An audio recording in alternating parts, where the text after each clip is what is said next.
Clint wanted to take over and do the cold open, and I told him, get back in the dugout. This is mine, because Blake Snell inspired me. Let's talk about it on All Dodgers.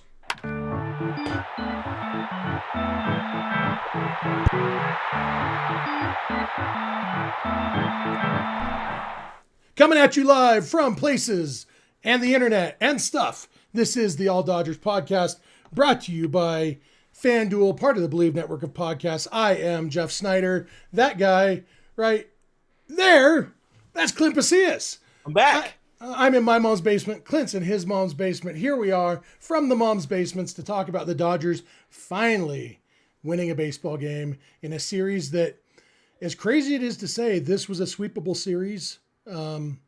Instead, Dodgers had to battle to win one game out of the series, but battle they did, Clint. And welcome back. Maybe the problem was that you were out of town. You said, I don't need the Dodgers. I'm going to go pretend to be a football fan for a couple days. And I think the Dodgers felt that. Being at a football game does not infer that I am a football fan. I am a football enjoyer, and I had a free ticket to the Raiders home opener, and then they got beat there. And let me tell you, Raiders fans, they're all just a special breed, up to and including this one guy. You might know him. I ran into a Raiders fan by the name of Vincent out there. We popped the picture up of you guys together when Kevin and I were doing our show on Monday night. So he looked like a real dirtbag, I'll tell you what. But I'm happy to be back, and I'm happy that the Dodgers decided to win for me, because I don't think you could have handled a sweep, like 3 losses in a row. I know the chat couldn't handle it either. Yeah, the chat has been fired up the last couple of days, but happy to be able to fire up for a good reason. And before we talk about Blake Snell, I do want to jump straight to this quick super chat from Ken Wolcott, who I believe was at our watch party the other day. This is a $2 super chat. It says Tanner Scott is Bill Murray and What About Bob? Baby steps. And, we'll talk more about Tanner Scott in a little bit. But the story of this game was Blake Snell. The story of this game was going to be Blake Snell even before Blake Snell, unbuttoned his jersey and showed the big S on his chest for Sneller Man, I guess, maybe. Blake Snell was dominant. He threw 6 innings. He had 11 strikeouts, comes back out for the 7th inning and gets 2 outs. And then walked 2 straight guys with 2 outs. And Alex Vesia is getting warmed up. You see in the dugout, Dave Roberts to Ben Rortvedt does the little go talk to the pitcher thing, which that only has one meaning. That means we're changing pitchers. Go give us an extra 30 seconds for Alex Vesia to finish getting warmed up. And then I will slowly walk out to give Alex Vesia another 30 seconds to finish warming up. And I will take the ball from Blake Snell. It was a foregone conclusion that Blake Snell was coming out of this game to everyone in the stadium except for Blake William Snell. What's Blake Snell's middle name? We should have looked this up. Ashton. Blake Ashton Snell. All right, we're going with William. Sorry, Blake. Get a better middle name. I think you could change that. This Blake A. Snell will say. But Blake said no. And literally said no. And go ahead. You know he exercised a few Kevin Cash demons right there as well. He's heard it for so much of his career. He can't face a lineup 3 times. He can't pitch deep into a game. It took a lot of bullets to get through those 7 innings, but they were sexy bullets apparently to get through the 7 innings, and this team needed it for him. And I said something very similar to this on Dodgers territory earlier, for him to basically tell Alex Vesia, turn your behind around. I can't say it. Well, I guess I could say ass. But anyways, get back into your box, because I've got this. Telling Dave I've got this. And I do love the story of that happening less than 24 hours after the whole Shohei Ohtani exiting with less than 70 pitches, 68 pitches through 5 innings. Yeah, and some people will see that as Dave Roberts learning from yesterday or whatever. No, it's all consistent. Shohei Ohtani is on a strict plan. Blake Snell is not. Blake Snell was hired to be the ace of this staff. And yes, they do have 2 or 3 other aces, but Blake Snell is an ace. And what Blake Snell did tonight was ace stuff. And Dave Roberts was starting his trudge out to the mound. And then Blake Snell's saying, no, leave me in. And Dave Roberts, you could see, he's like, oh, so he jogs out there. He's like, that's when Dave Roberts realized maybe I'm not taking him out. And he goes out, let's have a conversation. And just everything about it. Blake Snell wanting to stay in. Dave Roberts saying, yeah, we hired you to be an ace. Go be an ace if you want to be an ace right now. And then Blake Snell going 2-0 on the next batter. It's like, you can't fight to stay in the game and then walk the next dude, walk the bases loaded, and really put Alex Vesia in a tough spot to come in. You got to get this out. And he got the out. Just absolutely, it was the kind of thing that in a movie, this would be kind of the peak of the movie, where this is when the team really realized this is it, guys. Real life's not a movie, but we saw last year, sometimes real life has a whole lot of movie elements to it, things that make a good movie. You watch that Apple TV documentary about last year's World Series, it feels like a movie because there was so much movie to it. Well, this tonight might have been something that shows up in the movie about the 2025 season. Hey, can for the sake of our buddy Richie, can we call that hashtag mental toughness? Absolutely. Hashtag mental toughness. Hashtag dog mentality. Hashtag, got that dog in him. Whatever you want to call it. Hashtag, channel Honeywell. People want to worship Brent Honeywell for whatever reason. So, if that's what you want to call it, whatever it was, I loved it. Yeah, our boy Ashton getting it done. I'm leaning into it. That's Ashton Snell for you right there. I see we got a couple of super chats as well. I don't have the buttons, but if you want to see what our fans are saying here. Yeah, Cole, $5. This series provided confidence knowing we can hit their starters and knowing they cannot hit ours. Are we seeing typical second half excellence? That's a great point, because other than the 5 relievers at the top of the Dodgers reliever trust tree all pooping the bed the last 2 nights, the Dodgers dominated this series. And that's very much like saying, other than that, how did you enjoy the play, Mrs. Lincoln? But still, this was a dominant series for the Dodgers in every respect except the bullpen and the scoreboard. Like you said, the ones that count the most for sure are the one that counts the most, that scoreboard. But like you said, and I fully agree with it, this could have been a sweep.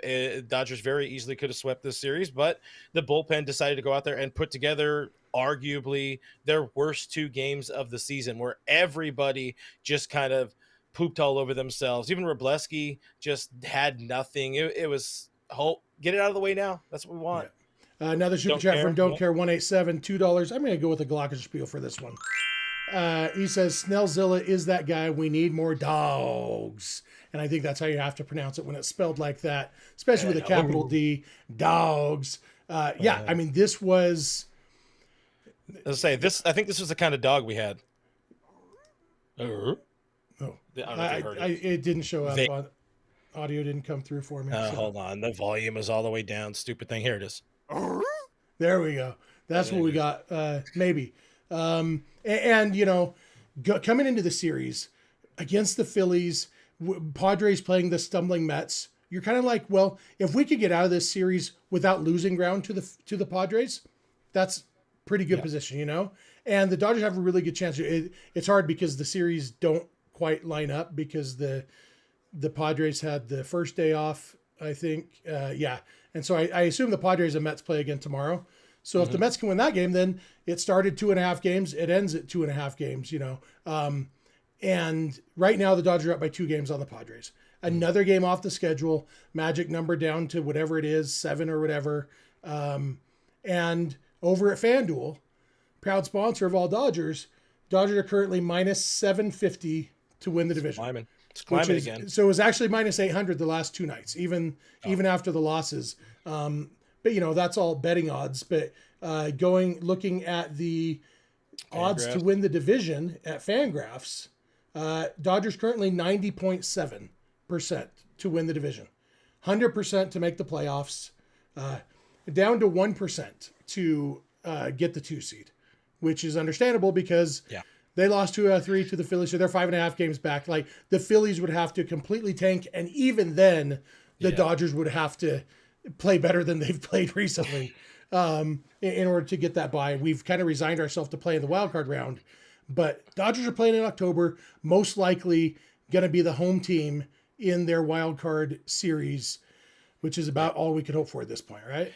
Yeah, and what Mets still have that final spot, like you mentioned. I know the Diamondbacks now suddenly are challenging, and it's kind of funny that both the Diamondbacks and the Giants got like super close in that wild card race, and those are both teams that sold at the trade deadline. So I'm sure their fan base is really, really enjoying it. I don't know if you guys talked about this one on the FanDuel odds as well, but the pennant winner odds have flipped. Now the Phillies are favorites as of right now, plus 220. Dodgers right behind them at plus 290 to make it to the World Series there. But Over to, on to bring it, Fangraphs, the Dodgers are still the favorites to win the World Series at 13.4%.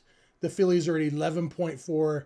Mariners are at 11.8. Blue Jays 11.5. So it's pretty close, but the Dodgers still have the best odds on Fangraphs. But yeah, that is interesting that FanDuel has flipped those. So yeah, they're also Phillies now World Series favorites. So the Dodgers can go out there and be the underdogs and have that dog in them, which, I mean, let's be fair, with all the talent they had last year in particular and have right now. But speaking about last year, you mentioned the storyline and that and the documentary and all that, and how it kind of had this sort of narrative of it. They weren't underdogs, but they were underdogs because they had no starting pitching. And you could make yourself a hell of a story when you're shooting a documentary and choosing what to put in there and take out and all that kind of stuff. But I think the Dodgers will play well. They will play better with those expectations kind of being like, all right, maybe all of their problems, cough, cough, the bullpen, they're just not as good of a team as they were last year, or as good of a team as the Phillies. And maybe that's something that does inspire them to, well, pull their heads out of their asses out of the bullpen and actually start doing their jobs, which, from what we've seen off and on, they're not good at this year. yeah, and I had this thought today, like, Don't hurt yourself. I didn't. I didn't put too much effort into it. Coming into the season, people are talking about Dodgers are ruining baseball, blah, blah, blah, blah. And we're talking about, I was joking, like I need the Dodgers to win the World Series 7 years in a row because the record is 6 or maybe the record's 5. And so I want, yeah, anyway. And you kind of think, okay, but if that actually happened, would that get boring? And this kind of season is why it probably wouldn't get boring because there's a long time between spring training and the end of the World Series where, in hindsight, yes, we won the World Series that year. You look at things differently. But when it's happening, like the Dodgers have a good chance to win the World Series this year.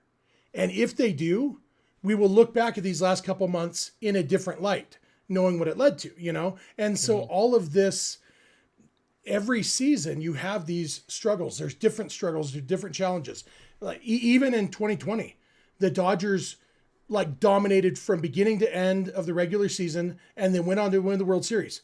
Guess what? They also went down 3 games to 1 the NLCS and had to battle back from that. Like, I don't think there has ever been, probably since 1963, when there was no playoffs, so the Dodgers just won the National League and then swept the World Series. That's the last time the Dodgers had an easy path to win the World Series, and so there's always these challenges. And I said last week on the 1988 Dodgers video, with the part of the season when Glenn Fry is singing "Soul Searching," and because you have bad stretches of the season. This year's team has had a lot of bad stretches, and yet they've been in first place most of the season. Yep. And have put themselves in a position where if they can iron out the kinks in this bullpen, if these talented relief pitchers can pitch gooder, the rest of the stuff is falling in line. The starting pitching, the offense, like Cole said, like this could be a really good team.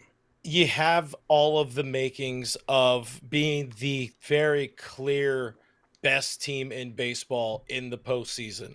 They have a very talented bullpen. I'll argue that they got worse when they lost, kind of a linchpin for that bullpen, with the option of Ben Kasparius, and I would love to see Ben come back at some point. There are going to be some interesting conversations and questions ahead. I talked about, the whole Kyle Hurt thing. I don't think we see Kyle Hurt. I don't think Shohei Ohtani ends up being much of a bullpen factor outside maybe like one game in the postseason or something. Maybe we see that, but to try to rely on Ohtani out of that bullpen, it's something, just so many things would have had to have gone wrong. They're going to need to run with these guys. They're going to need these guys to figure it out. They're going to need Brock Stewart to prove the Dodgers right at the trade deadline. Like a lot of the other moves. Hey, Ben Rortvedt, my hero, being somebody that it took me 3 weeks to figure out who he was or his name. And then I completely forgot about him until, he had to come up because of Will Smith and then Dalton Rushing's injury. But I'm seeing some people in the chat, by the way, talking about Ben Rortvedt. Like, yeah, he's going to be on this postseason roster. I think that's just a foregone conclusion at this point. The fact that he started today over Dalton Rushing, I don't know. There's something. I don't know if it's special about this kid, but it's just kind of working with him right now. But they have the tools to borrow from Ghostbusters. They got the tools. They got the talent. They just need to go out there and go get Slimer or, tell Zool they're not a god or whatever, so they could actually make it to the World Series and win it. But I love this team. I really do like this team, even as bad as things were yesterday. And I can only imagine the misery that you went through in that post game yesterday, because I got texts from people. At least one person who was like, what the hell is wrong with your friend Jeff? He loves this guy, Dave Roberts. And I was like, I didn't listen, but I can only imagine that Jeff is walking through. Yeah, I did have the nerve to say that the plan that Dave Roberts and the doctors and Shohei Ohtani and everybody came up with together, it was okay that he stuck with the plan. Mark Noah Sotelo in the chat says, I'm a little less likely to pump my fist about our greatness when we lose yet another series. Awesome. That was last night. We lost the series last night. Tonight, we won a baseball game, and the offense played good. The starting pitching was amazing. And I agree with you, Tanner Mark. Scott. I agree with Mark to a pretty fair But that's degree. because you didn't have to be here and be miserable last night. Oh, so yeah, that was so nice. We got that out of our system last night. Today, the Dodgers beat a very good Phillies team.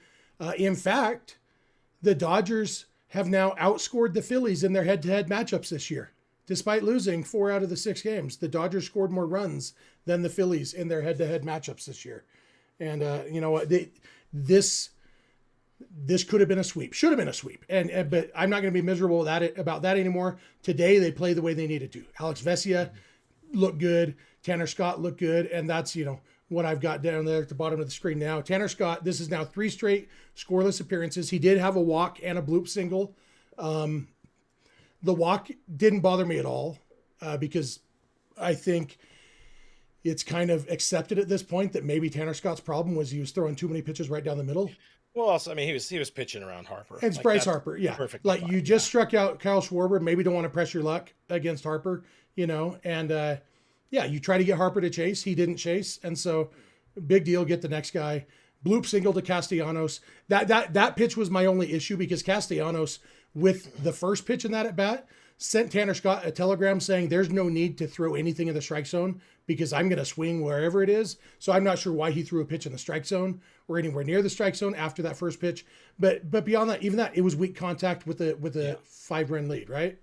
Yeah, and I like what he said. I think it was before today's game. He's kind of subscribed, I think, to the Mookie mentality of, look, my season's crap already. I'm just going to go out there and throw the effing ball, and whatever happens, happens. And I think you're kind of seeing a little bit more of that mentality. You're not going to guide the ball. You're not going to be perfect. I think he's been at his best in his career before being a Dodger when he wasn't perfect, when he was uniquely himself and effectively wild or whatever it may be. So if that's a version that, these last, 3 appearances for him have been pretty decent. If we've got the worst behind us, I don't care about everybody's numbers. Everybody's ERA is 0 when the postseason starts. So just be good now and we'll forget about everything else. Yeah. Mark says, I got news for you. You lose the series in the playoffs, you're gone. Yeah, we won't be this happy about one win if they lose a series in the playoffs. But this isn't the playoffs. And tonight's game, they won a game against a good team. I am going to get to the super chat first. I'm going to cryptically say, Clint, in response to your text, no, we don't. That's next week. I'm pretty sure it was the 15th, wasn't it? I'll look. It's next week. I checked last night. Anyway, we got a super chat from Richie Flores. $1.99 says, I quote Bill Murray. Oh, you better say it. I don't say that word. We came, we saw, we kicked his ass. Great. Is that from Ghostbusters? If we're doing Ghostbusters quotes, I'm all about that. I mean, just cinema classic there. Also, I saw earlier in the chat, Mark was saying, how the hell is Clint doing 2 podcasts at almost the same time? Well, Alana and I did ours, and then we ended, and then I came over here, and now Jeff and I are doing ours. You might have just been watching a little bit off, but thank you for watching all of them. Watch them twice. and subscribe to both the channels. We'd appreciate it. Yeah, Definitely hit a like on this Clint video. and Alana were talking. I was getting this one set up over here. As soon as Clint was done there, he hopped in here, and here we go. We probably had, a minute and a half between the two. Yeah. I appreciate people showing up, showing out so far for a Dodgers dub.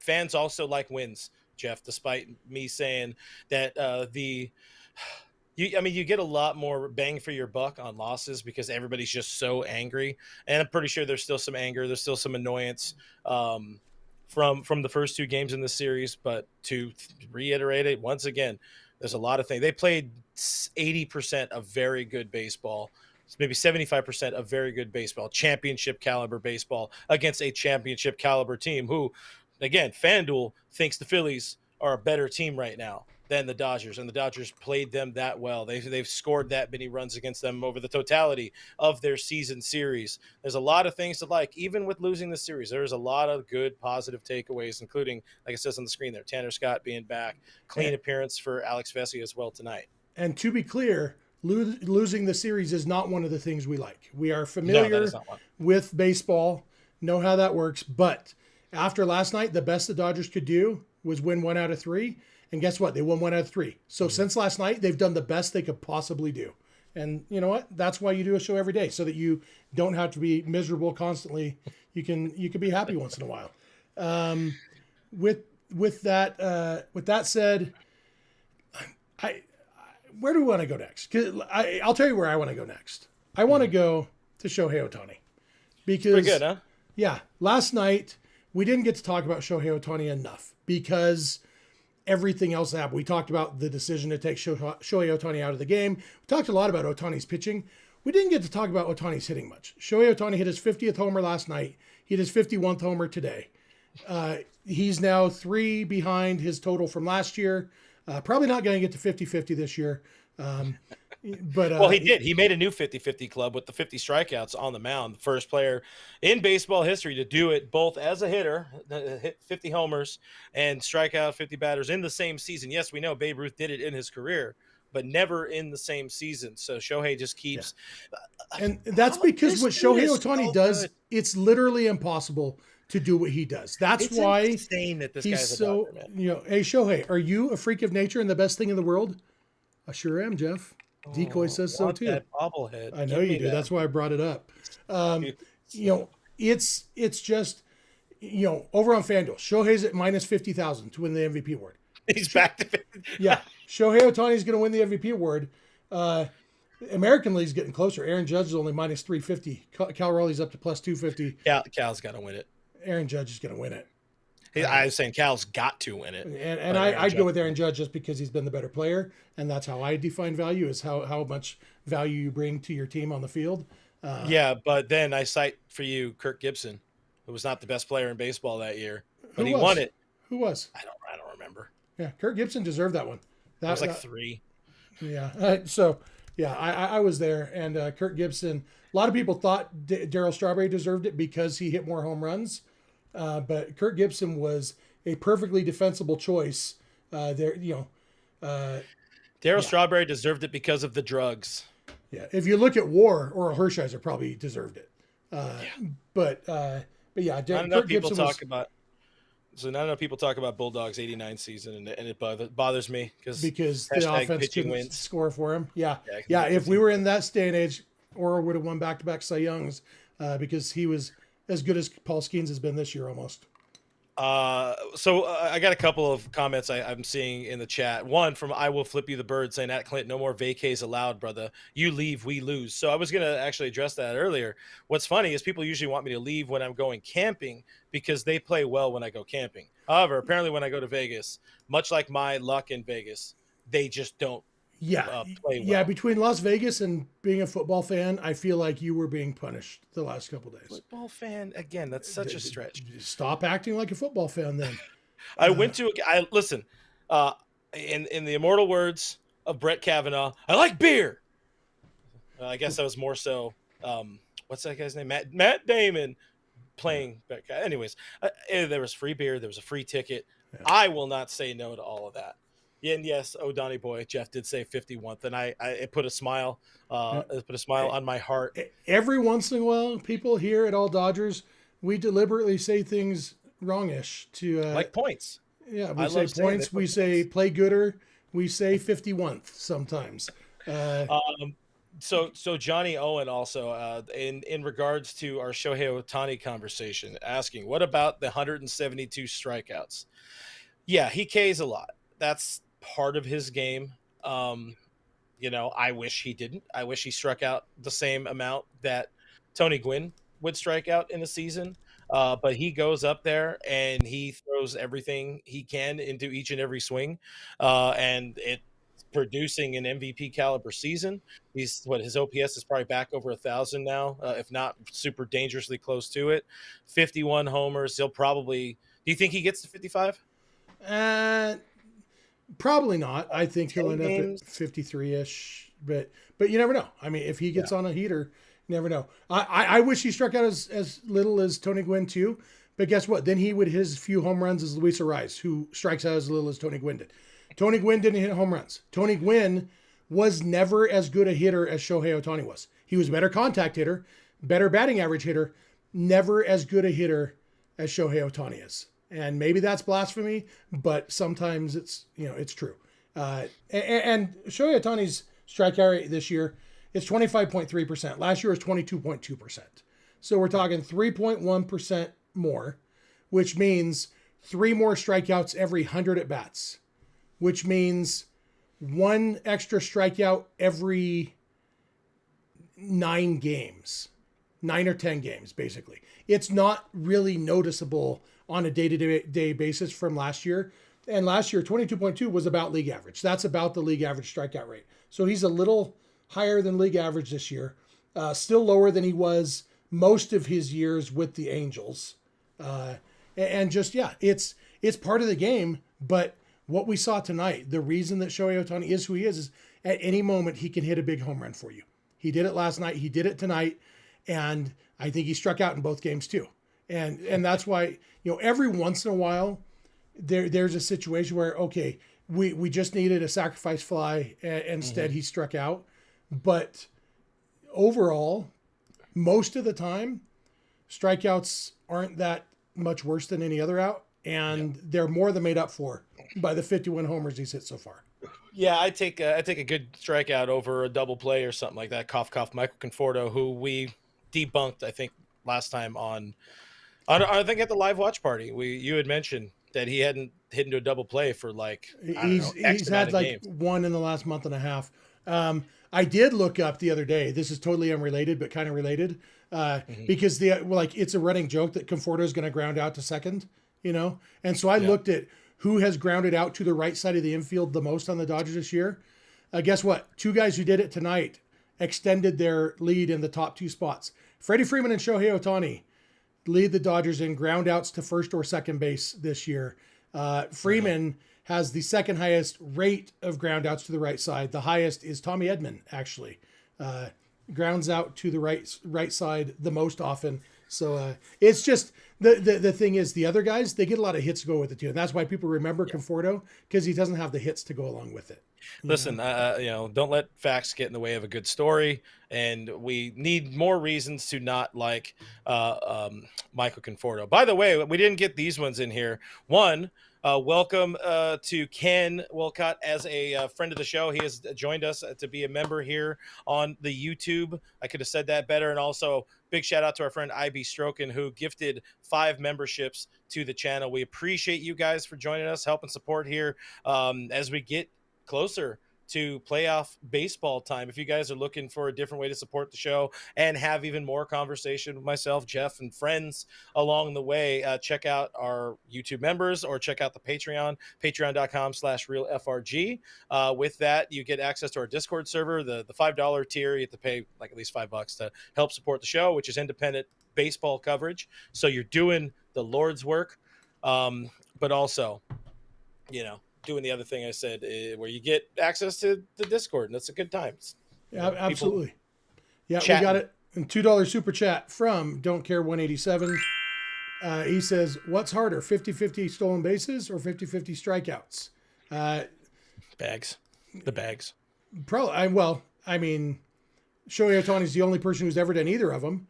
That's fair. And That's fair. a 50-50 home run stolen bases is more likely to be matched at some point in the future, because Ronald Acuna has the talent, the skills necessary to do it. There's plenty of guys who have the skills necessary to have a 50-50 home run stolen base season. There's one person in the world who has the skills necessary to hit 50 homers and strike out 50 batters on the mound, and that's Shohei Ohtani. Somebody else could exist at some point, but right now in Major League Baseball, of the whatever 28 times 30 is, 600, 840 players in Major League Baseball, there is exactly one who has the talent and skill necessary to do that, and that's Shohei Ohtani. Hashtag math baby. I still think the stolen bases. To what the question is, I think the stolen bases one is more difficult, just because you need to not get hurt. We saw him get hurt in the World Series last year. Yeah, but to get the strikeouts, you need to pitch. Yeah, but the thing is, he has that ability. So between those two, in a vacuum, so in Shohei Ohtani's world, yes, if you're taking it as someone who is Shohei Ohtani, has every skill in the world, which one is harder for Shohei Ohtani to do? Maybe the stolen base one. What's going to be his 50-50 attempt next year? Because doubles? What is it? 50 doubles, 50 wins, 50 starts. That both of those will be records, at least recent records. I want 50 bunt singles. So Shohei had 38 doubles last year. That's his career high. I'm just looking to see if there's anything else that he's been anywhere near 50 on, just as far intentional walks. His 21 is his high. He has 19 this year. But if Mookie keeps hitting behind him and succeeding, they're not going to do that. So yeah, I don't know if there is another 50-50 on the horizon for him. Strikeout rate, 50% strikeout rate. I'm not rooting for that. Yeah, he's already going to run out of there. They're going to run out of new bobbleheads now. It's going to be crazy. Yeah. Next year. Well, they'll have another MVP one to do next year. They may do this 50-50 or 100%. It's going to be two. It's going to be two Shoheis on the bobblehead as well. Yeah, it's got to hitting and pitching at the same time. Yeah, exactly. And I'm sure they'll figure out a way to do a few others. I will flip you the bird, $1.99 super chat, just to thank IB Stroking for the membership. I'll glockenspiel for that. Appreciate that. Well, I don't know what else you got in mind. I feel good. I also feel very tired. Let's talk just a little bit about this series coming up. Dodgers take on the Giants.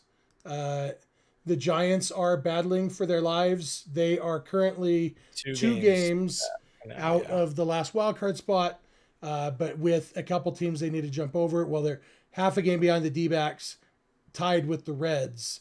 And so they need to not only play a lot better than the Mets over the next little bit, they also need to play better than the Reds and the D-backs. I don't know for sure. Do you know who has the tiebreaker between the Giants and Reds or Giants and D-backs?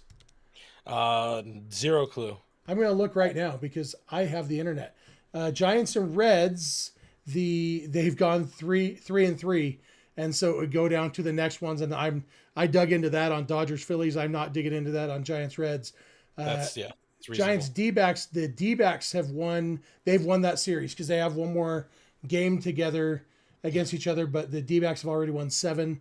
So the D-backs have that tiebreaker. So this is real uphill battle for the Giants to get this spot, because not only would they have to overtake the Mets is the other one that I was going to look at the tiebreaker, and the Mets have the tiebreaker with them too. So the Giants have to pass both the Mets and the D-backs, not just tie them, but pass both of them and not let the Reds tie them at least.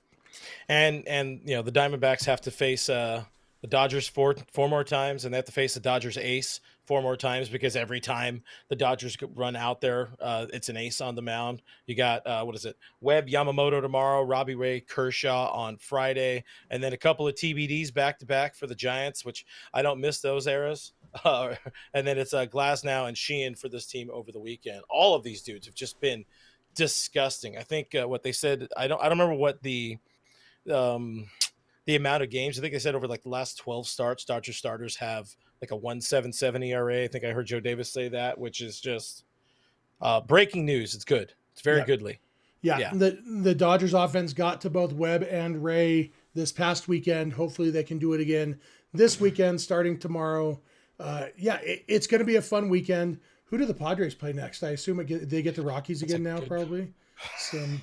No, I think they're finally done with the Rockies. That would be helpful and useful. They have one more with Mets, and then it's the White Sox. Oh, White Sox. Then they got at least Brewers and D-backs, so that'll be. Brewers will be helpful for sure. Yeah, even though the Brewers won't be playing for anything, but they're still a better team than the Padres, and they've also kind of fallen on slightly more harder times. Yeah, and the Brewers are only currently 2.5 games up on the Phillies, so they will be playing for that 1 seed if that's important to them, and just they've got the integrity of Major League ball players. They want to win their games, so. I was also looking at that. I think the best case scenario for baseball, and this is maybe a little bit of hubris in assuming that the Dodgers make it to an NLCS, but the best case scenario for baseball is Dodgers, Phillies, NLCS. And the only way that happens is if the Phillies take that, or if the Dodgers don't win the division.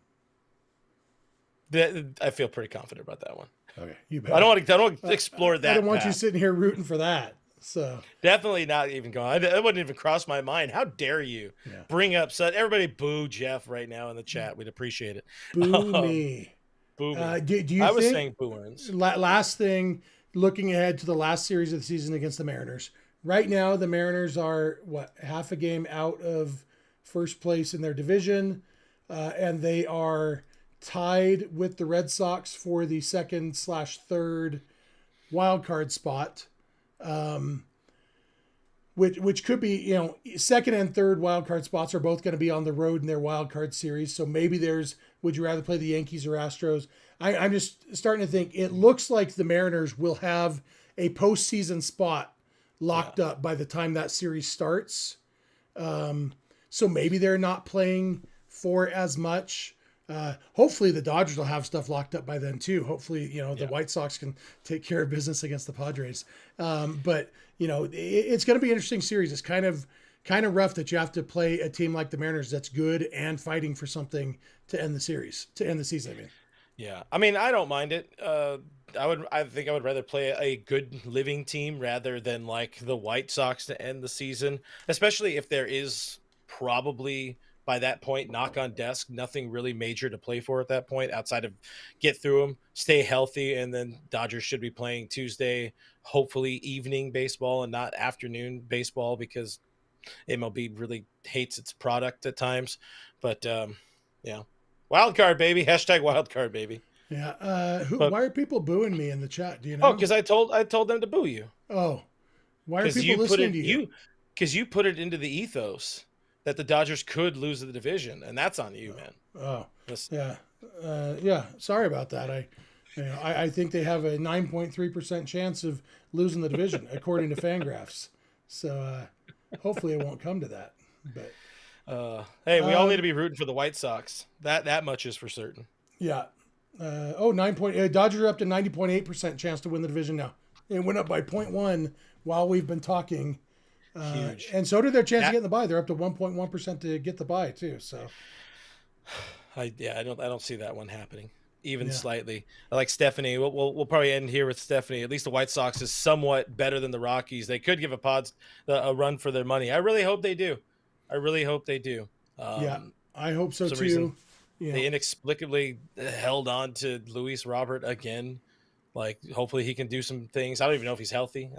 I only need to pay attention to him every July. Yeah. We don't pay attention to him in September. Oh man. I saw him in the dugout. I forget why I was watching a White Sox game for a couple minutes, but saw him in the dugout, but I don't remember if he was on the field. Hasn't played since August 26th. So, glad the Dodgers didn't listen to Clint and go get Lou Bob at the trade deadline. Hey, when I was, like most people, unaware of the existence of Alex Call, I just wanted somebody that was not James Outman on the roster. So forgive me for maybe taking a flyer on Lou Bob. Yeah, I forgive you.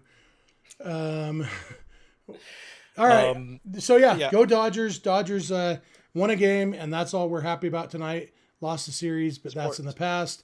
The future is 4 more games with the Giants, and then 3 with the D-backs, and then 3 with the Mariners, and then the season is over, and we get to postseason, and then eventually they're done for the year, and I get to start listening to Christmas music. Whenever the Dodgers are done playing baseball for the year, that's when Christmas season starts. That's still way too early. Whatever. I might have listened to a song today, but I don't listen to it full time till the Dodgers are done playing baseball, because you go straight from baseball season to Christmas season.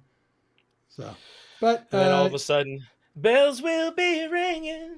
Man, sad news. Which version are you singing? Oh, the Eagles. The Eagles, for sure. All right. Yeah. There's a lot of good ones of that particular song. But with that said, thank you to all of you. Good group here tonight, especially we had to wait for Clinton and Alana to do their post-game show. You guys stick around an extra half hour. We appreciate that. Great group here. Great chat. Thanks to the mods. Thanks to the Bleav Network. Thanks to FanDuel, et cetera, et cetera. Thank you to all of you. We will be back. Probably you and Lana doing a pregame tomorrow, right? So yeah, we're at 12. So post-game here. So we'll do a post game here at All Dodgers, some combination of the two of us and Kevin. And I think that's about it. So with that said, we will say bye. Bye.